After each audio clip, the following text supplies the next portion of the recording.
Movie के start में हम एक लड़की को देखते हैं जो बारिश में भीगते हुए कहीं जा रही है। इसके बाद होडू को दिखाया जाता है जो कि एक डिपार्टमेंट स्टोर में काम करता है। अभी उसे वहाँ एक बूढ़ा आदमी दिखाई देता है जो वहीं पर बैठा था। होडू उसके पास जाता है और उससे पूछता है क्या आप पानी पीना चाहेंगे, पर तभी अचानक वहाँ की लाइट ऑन ऑफ होना शुरू हो जाती है और वहाँ पर एक लड़की आती है जो कि पानी से भीगी हुई थी और उसके सारे बाल बिखरे हुए थे, जिसे अचानक देखकर होडू और वो आदमी दोनों डर जाते हैं। पर हमें पता चलता है कि ये होडू की बचपन की दोस्त येजी है। येजी ने बहुत पी ली थी और दुखी भी है। वो होडू को बताती है कि वो फिर से जॉब इंटरव्यू में फेल हो गई और इससे भी बुरा अब यह है कि उसके पास रहने के लिए घर भी नहीं है। तभी उससे याद आता है कि किसी समय उसने होडू को $15,000 उधार दिए थे। वो होडू से इसे वापस मांगने लगती है, लेकिन होडू बताता है कि अभी उसके पास पैसे नहीं हैं क्योंकि उसने उन पैसों में अपने कुछ पैसे मिलाकर एक रेंटेड घर का डिपॉजिट दे दिया है और अभी अभी उस घर में शिफ्ट हुआ है। ये सुनकर येजी उस पर गुस्सा करते हुए बेहोश हो जाती है और अगले दिन एक बहुत ही अच्छे घर में उठती है। होडू से बताता है कि कल वो बेहोश हो गई थी इसलिए वो उसे यहाँ ले आया। इसके बाद येजी पूरे घर में घूमती है और इतने अच्छे घर को देखकर सोचती है कि होडू को इतने कम रेंट पर ये घर कैसे मिल गया। तभी उसे खिड़की पर एक परछाई दिखाई देती है जिसे देखकर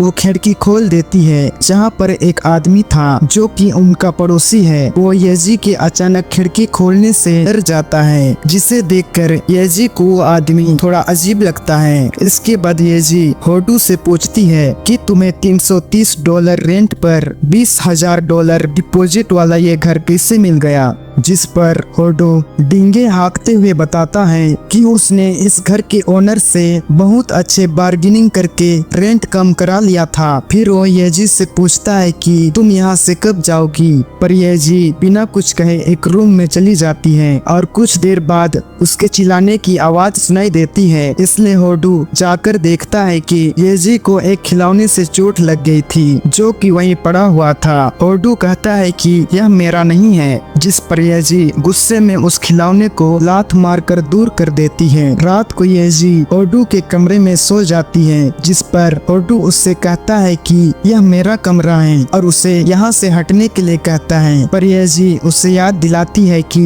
उसने जो इस घर का डिपॉजिट दिया था उसमें $15,000 उसके थे, इसलिए इस घर पर ज्यादा हक होडू का नहीं बल्कि उसका होगा। इसलिए होडू दूसरे कमरे में जाकर जमीन पर सो जाता है जहाँ कोई लड़की उसे जगाने की कोशिश कर रही थी। होडू नींद में था इसलिए उसे लगता है कि येजी उसे जगा रही है, पर वो देखता है कि उसके ऊपर एक लड़की की आत्मा है, जिसे देखकर वो डर जाता है। पर हमें पता चलता है कि ये बस उसका एक बुरा सपना था, लेकिन उसकी आँख खुलते ही अपने सामने येजी को देखकर वो डर जाता है जो उसे जगाने की कोशिश कर रही थी। नेक्स्ट सीन में होडू अश्रु में नहा रहा होता है, लेकिन तभी वहाँ की लाइट ऑन ऑफ होने लगती है। उसे लगता है कि ये सब येजी कर रही है, लेकिन जब वो बाहर आकर देखता है तो वहाँ पर कोई भी नहीं था। इसके बाद हम होडू और येजी को डिपार्टमेंट स्टोर में देखते हैं, जहाँ होडू उससे पूछता है कि तुम वापस घर क्यों नहीं जा रही हो, जिस पर येजी बताती है कि मैंने अपने पेरेंट्स के दिए सभी पैसों को स्टॉक मार्केट में लगा दिए थे, लेकिन वो सारे पैसे डूब गए और मेरे पेरेंट्स ने मुझे घर से निकाल दिया, इसलिए अब मैं उनके पास वापस नहीं जा सकती। तभी वहाँ पर होडू का पड़ोसी कुछ खरीदने के लिए आता है जो कि येजी को अजीब तरह से घूर रहा था। इसके बाद वो सामान खरीदकर वहाँ से चला जाता है, जिसे जाते हुए देखकर येजी कहती है कि ये आदमी मुझे अजीब लगता है। नेक्स्ट सीन में हम उन दोनों को घर वापस आते हुए देखते हैं, जहाँ येजी को खिड़की पर एक लड़की दिखाई देती है, इसलिए वो होडू को सावधानी से चलने के लिए कहती है क्योंकि उसके मुताबिक घर में पहले से ही कोई शख्स मौजूद था। इसके बाद वे घर के अंदर जाने लगते हैं, लेकिन येजी को फिर से उस खिलौने से चोट लग जाती है, इसलिए वो फिर से उस खिलौने को लात मारकर दूर कर देती है, पर उन्हें घर पर कोई भी नहीं मिलता है। इसके बाद होडू येजी का मजाक उड़ाता है और कहता है कि तुम बचपन से ही ऐसी बकवास बातें करती थी। तभी उसे एक अजीब सी बदबू आती है, इसलिए वो पूरे घर में चेक करने लगता है कि आखिर ये बदबू कहाँ से आ रही है। और वो चेक करते हुए बेड तक पहुँचता है, जहाँ बेड अचानक हिलने लगता है। इसलिए ये जी उसे चाकू से फाड़कर देखती है तो वहाँ से अचानक कुछ कबूतर निकलते हैं, जिन्हें देखकर वो दोनों डर जाते हैं और अपने पड़ोसी के पास जाते हैं, जो उनसे पूछता है कि तुम लोग इतना घबराए हुए क्यों हो। अब ये जी उससे कहती है कि तुम जानते थे कि उस घर में जरूर कुछ तो गड़बड़ है, इसलिए तुम हमें अजीब तरह से देखते और हम पर नजर रखते थे।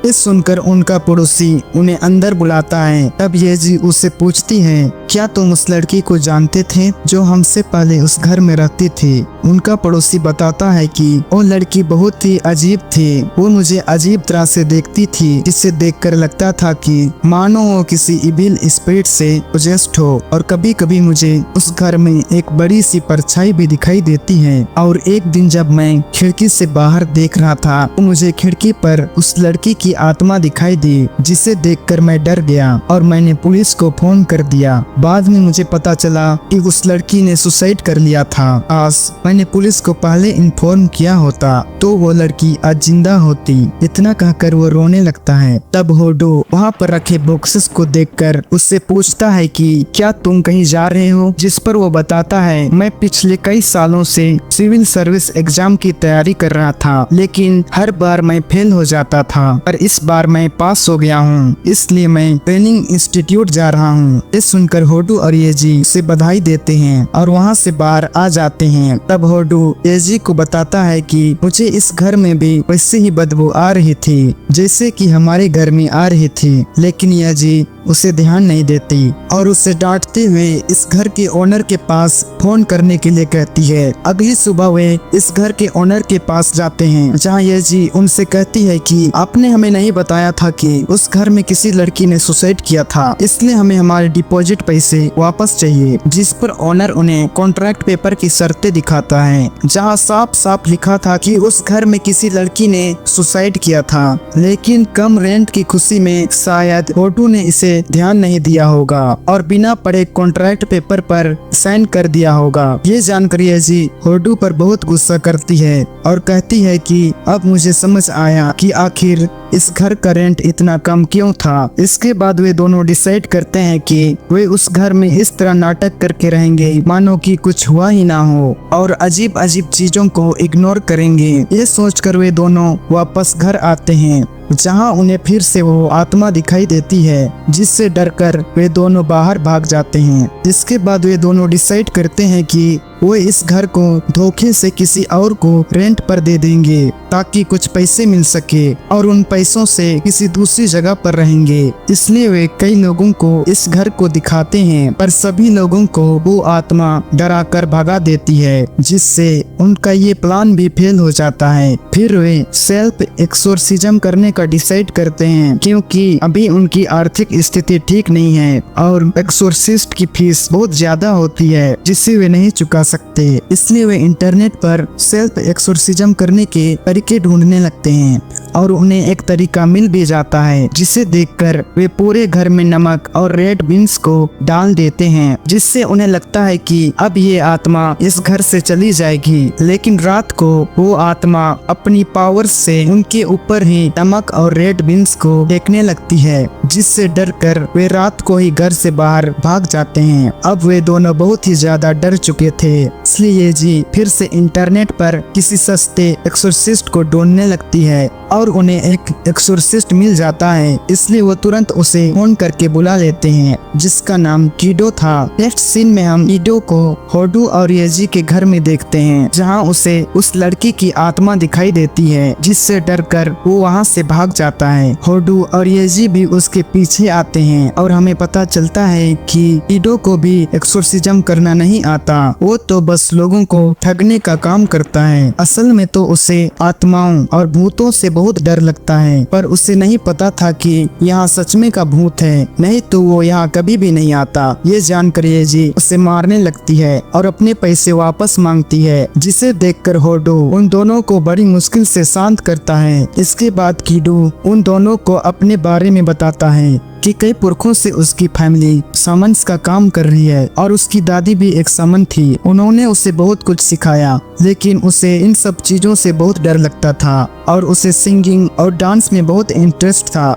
इसलिए वो घर छोड़कर शहर में आ गया। पर उसकी फैमिली के समन्स होने की वजह से उसे भी हर जगह आत्माएं दिखती थी, जिसकी वजह से वो अपने करियर पर भी ध्यान नहीं दे पा रहा था। और एक दिन उसके सारे पैसे भी खत्म हो गए, इसलिए उसने एक नकली एक्सोर्सिस्ट का काम करना शुरू कर दिया। पर अब ना तो उसके पास रहने के लिए घर है और ना खाने के लिए खाना। बहुत भूख लगी है माँ।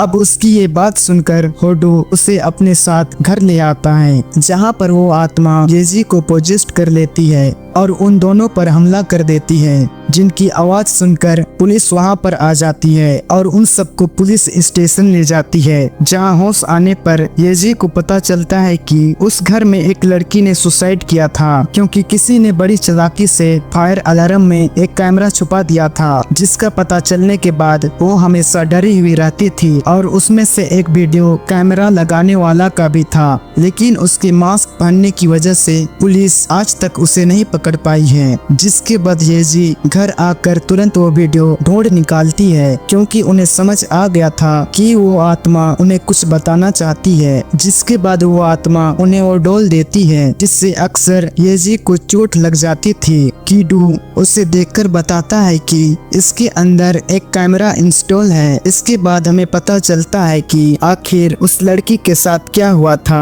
असल में उस लड़की को उस किलर के बारे में पता चल गया था। वो उस किलर को इंटरनेट पर देख रही थी। तभी उसे एहसास होता है कि उसका पड़ोसी उस पर नजर रख रहा है, इसलिए वो उस डोल पर कैमरा लगाकर वहीं पर रख देती है। इसके बाद वो उस पड़ोसी का पीछा करती है, जहां पर वो उसके फोन के बैक कवर को देखती है, जहां पर वैसा ही मास्क बना हुआ था जैसा कि उस वीडियो में उस मास्क वाले आदमी ने पहना था। फिर वो घर आकर पुलिस को फोन करने की कोशिश करती है, लेकिन वो पड़ोसी वहां आकर उसे मार डालता है और ये सब उस कैमरा में रिकॉर्ड हो जाता है, जिसे ये तीनों देख रहे हैं। और उन्हें पता चल जाता है कि उस लड़की ने सुसाइड नहीं किया था, बल्कि सामने वाले पड़ोसी ने उसे मारा था। इसलिए कीडू पुलिस को फोन कर देता है और वे तीनों पुलिस का इंतजार करने लगते हैं। वहीं दूसरी तरफ वो आत्मा उस पड़ोसी को डराना शुरू कर देती है, जिससे डरकर वो यहाँ से भागने लगता है।